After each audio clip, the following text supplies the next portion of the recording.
Hello everyone, my name is Jessrine Greivin George. I'm an active student at LSPR Jakarta, and right now I am currently under the lecture by Sir Charles Bonar Sirait for public speaking and presentation skills subject. Right now, I would like to talk about a thing that some of you might not really familiar about. I am going to talk about hydropower. First things first, let me explain to you about hydropower. So, hydropower is like a form of green energy production which comes from many sources.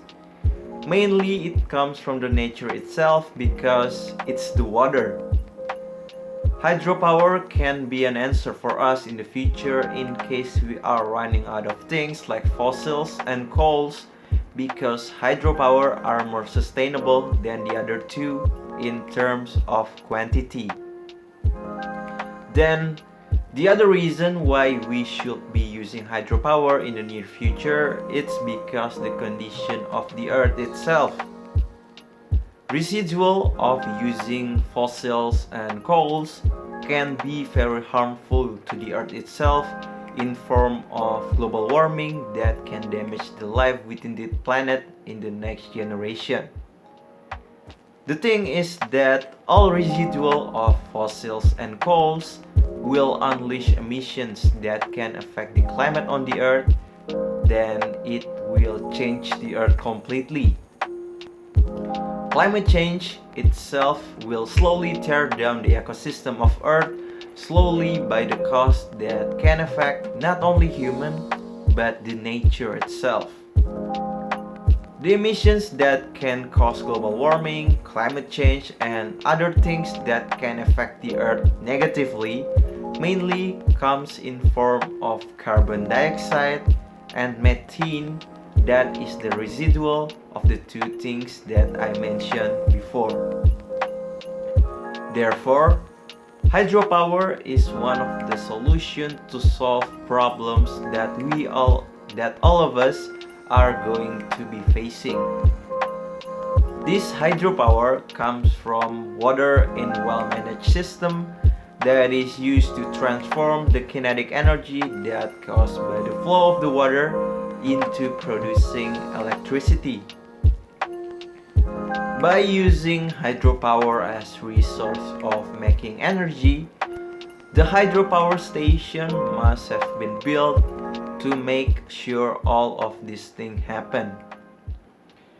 In hydroelectric power station, the kinetic energy developed due to gravity in a falling water from higher to lower head, and it is utilized to rotate the turbine to produce electricity.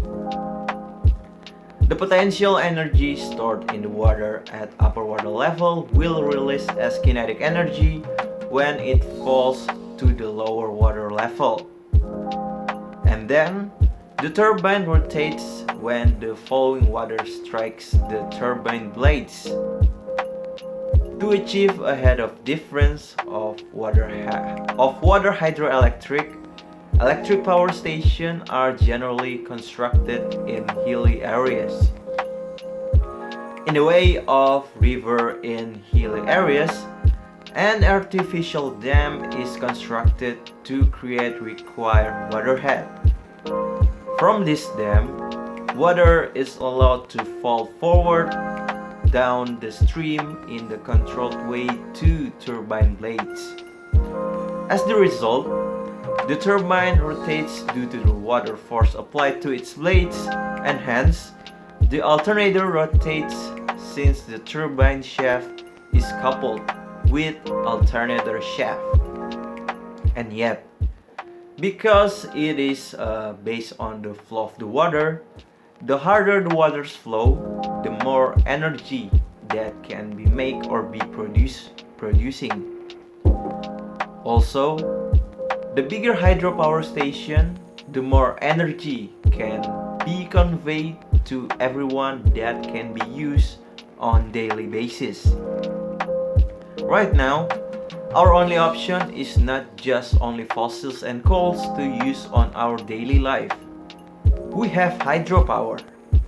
Besides, The hydropower doesn't really produce any residual that can harm the earth by its emission or any negative things. Now, before I go, let me sum all of the things I've been saying for the last few minutes. I've talked about the hydropower competitors that can be harmful to the earth because the emission that it unleashes, and also the main idea of the hydropower station, and how it produces the electricity by only using water power. I think that's all for today. My name is Jessrine Greivin George, and thanks for watching.